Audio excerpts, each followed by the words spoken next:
Un almirante imperial se arrodilló en la cubierta de su propio barco y eligió la muerte.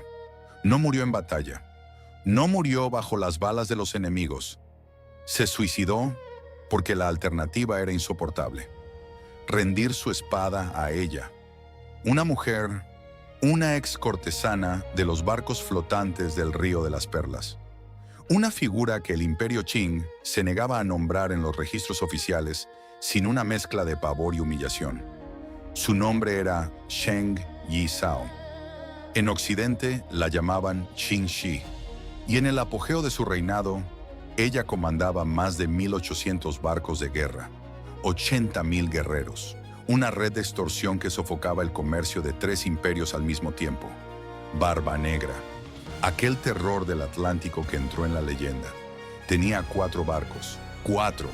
Qin Shi tenía una nación flotante, y nadie, en ningún momento de la historia documentada, se acercó a lo que ella construyó en las aguas oscuras del mar de la China Meridional.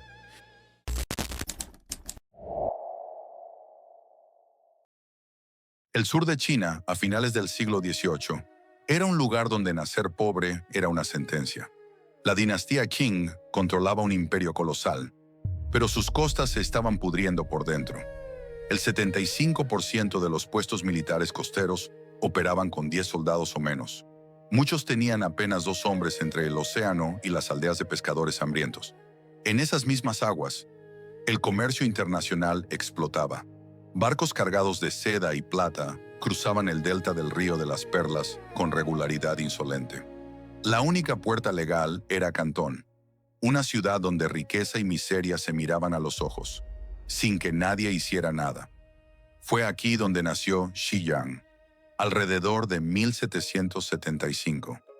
Sin registro oficial, sin nombre en los archivos del Estado. Para el imperio, ella no existía. Hija del pueblo Tanka, los pueblos de los barcos, ella creció sobre el agua. Cuando la necesidad llegó, fue llevada a los barcos, de Flores del Río de las Perlas. Los barcos de Flores no eran lo que el nombre sugiere, embarcaciones de múltiples pisos con maderas talladas, lámparas importadas y salones de recepción. Una ciudad flotante de entretenimiento en el corazón de Cantón. Allí, mandarines, generales y mercaderes se embriagaban y hablaban, y Xiyang escuchaba todo. Los registros la describen como una astuta mujer de negocios. Ella aprendía geopolítica entre confesiones, entendía rutas comerciales y vulnerabilidades del imperio antes de entender lo que acumulaba. Poder, información como arma, silencio como estrategia. Allá afuera, en Vietnam, una rebelión transformaba pescadores en veteranos de guerra. El régimen Tay Son reclutó piratas de Guangdong como mercenarios. Los entrenó en tácticas navales y los devolvió al mar como máquinas de combate. Cuando la dinastía cayó, estos guerreros volvieron a la costa de China, sin empleo, sin lealtad, sin líder. El ejército flotante estaba a la espera, y ella estaba a punto de encontrarlo.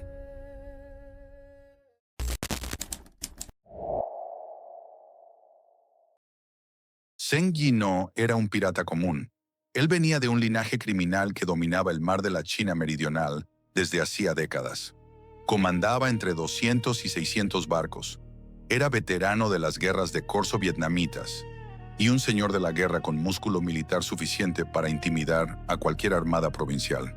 Pero le faltaba algo que él no sabía nombrar. En 1801, él fue a buscar a Xiyang. Los relatos divergen. Algunas fuentes dicen que mandó un escuadrón a invadir el burdel flotante a la fuerza. Otras indican que fue hasta ella con una propuesta formal de matrimonio, reconociendo el valor de la red de inteligencia que ella había construido en años escuchando a nobles borrachos.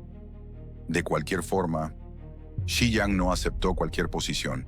Ella exigió una asociación real, 50% de todos los beneficios, mando operacional directo sobre partes de la flota, una voz igual en todas las decisiones estratégicas. Zheng Yi aceptó.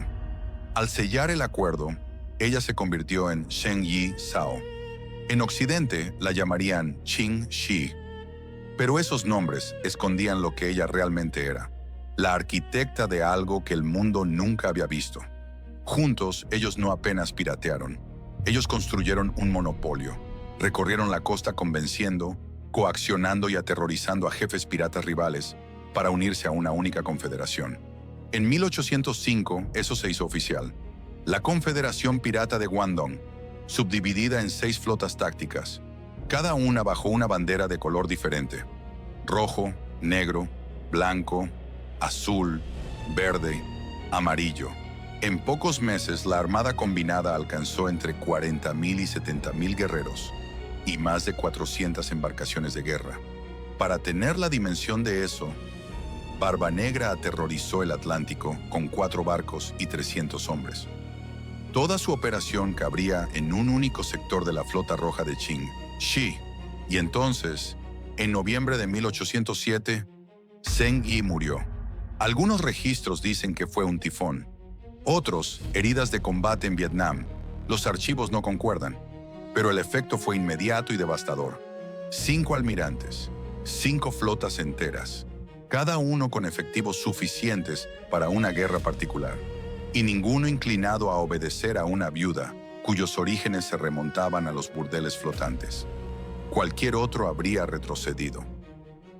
Qin Shi atacó. Su primera jugada fue quirúrgica.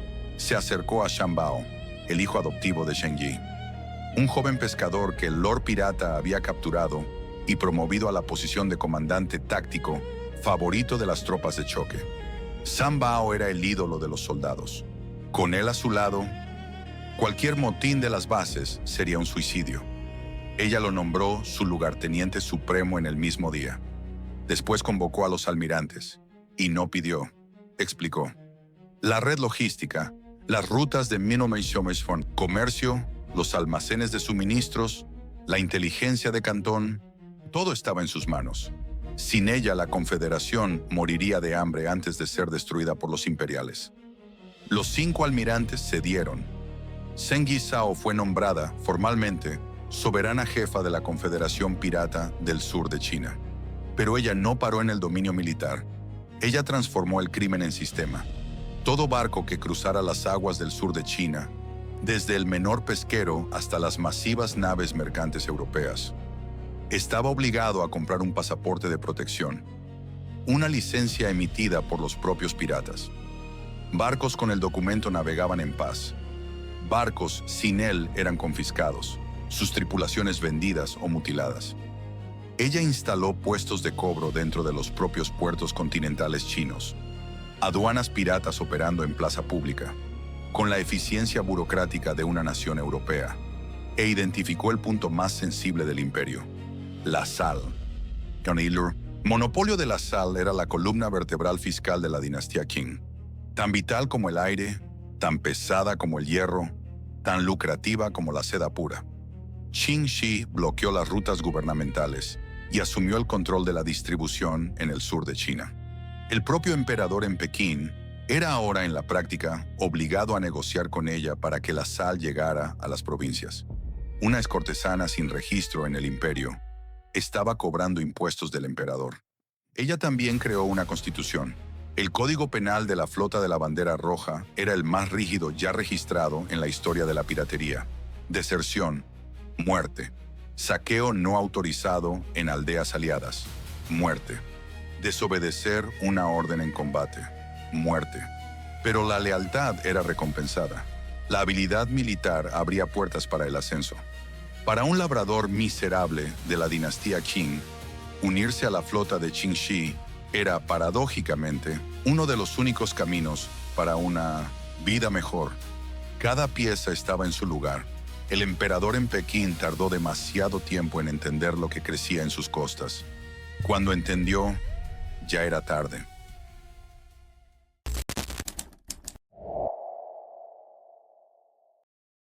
El emperador Jia tenía un problema que no conseguía nombrar en público. Una porción creciente de sus mares, sus costas y sus rutas comerciales obedecía a otra persona. Y esa persona no era un general rebelde, ni un príncipe rival, ni una potencia extranjera. Era una mujer nacida en un barco flotante. El bochorno era insoportable. En 1808, Pekín ordenó guerra total. La dinastía Qing movilizó la mayor formación naval en años. armadas proyectadas para convergir y destruir la flota de la Bandera Roja en una única operación decisiva. Cualquier pirata con sentido de supervivencia habría retrocedido, dispersado las flotas, desaparecido en las ensenadas del interior. Qin Shi y Zhang Bao marcharon de frente. Lo que ocurrió a continuación debería ser imposible. Los juncos de guerra de Qin Shi tenían ventajas que los almirantazgos occidentales no conseguían replicar.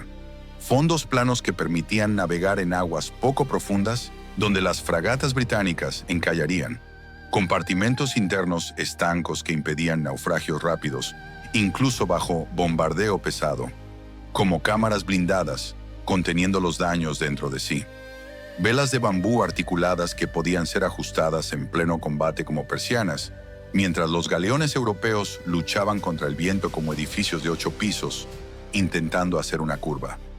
Estas embarcaciones no eran barcos de guerra, eran organismos. Los juncos se enfrentaron a las líneas imperiales frontalmente y las destruyeron. Mitad de las armadas Qing movilizadas fue incinerada, bombardeada o capturada. 63 barcos imperiales fueron remolcados, de vuelta a la flota de Qin Shi, ahora parte de su ejército. Los marineros capturados recibían una elección: jurar lealtad inmediata y unirse a los saqueos, o ser encadenados a la cubierta y ejecutados a bastonazos. La mayoría elegía la lealtad. Un oficial llamado Lin Guoliang Lo intentó con 35 barcos. Fue rechazado. Sun Quan-mo lo intentó con 100 barcos de guerra, una flota que sería considerable para cualquier potencia europea de la época. Fue diezmada o dispersada rumbo al exilio, y entonces llegó la noticia que heló los pasillos imperiales de Pekín. El almirante Kuo Lang se suicidó. No murió en batalla. Eligió la muerte para no tener que rendir su espada a ella. Prefería extinguirse a convivir con la humillación de lo que aquel nombre representaba. Zheng Yizhao. Pekín estaba sin opciones y fue a buscar ayuda fuera de sus fronteras. Los portugueses en Macao habían perdido barcos a manos de los piratas desde septiembre de 1809. El leal senado de la ciudad de Macao reunió sus fragatas, sus bergantines y su artillería y aceptó la propuesta imperial. El virrey chino pagó el equivalente a 80,000 taeles para comprar la cooperación portuguesa. Una alianza sin precedentes. La dinastía Qin y las fuerzas coloniales de Lisboa, unidas contra una única enemiga. La operación se concentró en la Boca del Tigre, la entrada rocosa del estuario de Humen, donde Zhang Bao y sus flotas rojas fueron acorralados en Tung Chung Bay. El asedio duró semanas. Las salvas de cañón portuguesas dispararon por más de 9 horas seguidas en algunos enfrentamientos.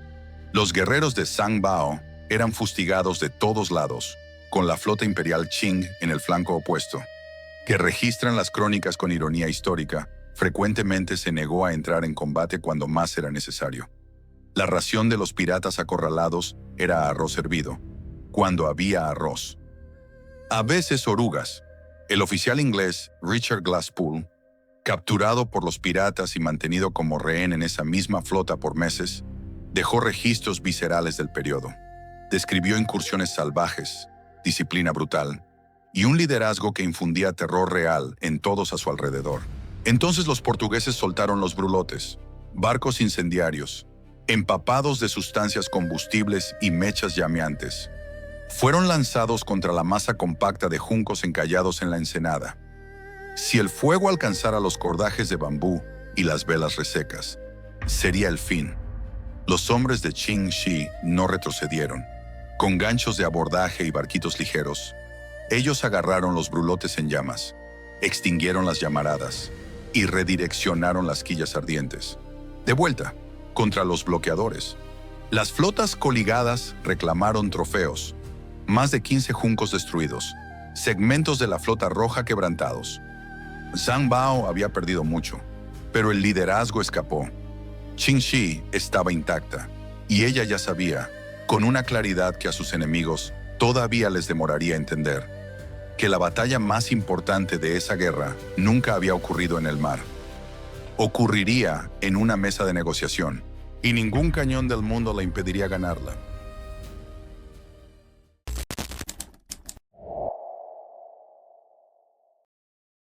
Existe un número que precisa ser dicho en voz alta, una vez más, para que cale hondo de verdad. 80,000. 80,000 hombres obedecían a una única mujer.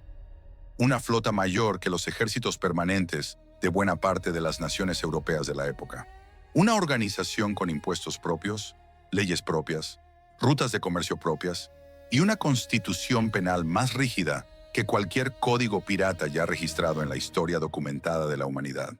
Y esta mujer había nacido sin nombre en los registros del imperio, invisible para el Estado desde el día en que llegó al mundo. Ella vino de los barcos de flores del Río de las Perlas, donde cortesanas y canciones melancólicas atendían a mandarines inebriados. De allí ella recolectó secretos, aprendió geopolítica entre copas de vino y confesiones de nobles, y usó cada fragmento de información como una piedra en los cimientos de algo que el mundo jamás vio antes, y no volvió a ver después. ¿Pero qué exactamente fue Shen Yi Zhao? ¿Un estado? ¿Una mafia? ¿Un ejército? ¿Una empresa? Tal vez ninguno de esos términos sea suficiente para contener lo que ella construyó en las aguas oscuras del sur de China. Lo que los registros muestran es que ella venció.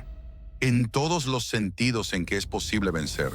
Venció en combate, venció en la diplomacia, venció al tiempo, sobreviviendo a los enemigos, a la pobreza, a la oscuridad y a la violencia, y muriendo rica, libre y rodeada de familia a los 69 años.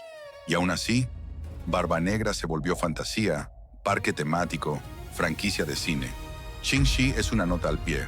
Tal vez la pregunta más perturbadora no sea cómo ella construyó la mayor flota pirata de la historia, sino por qué el mundo decidió, en silencio, que esa historia no merecía ser contada. ¿Y qué más, exactamente igual a eso, estamos eligiendo no contar ahora?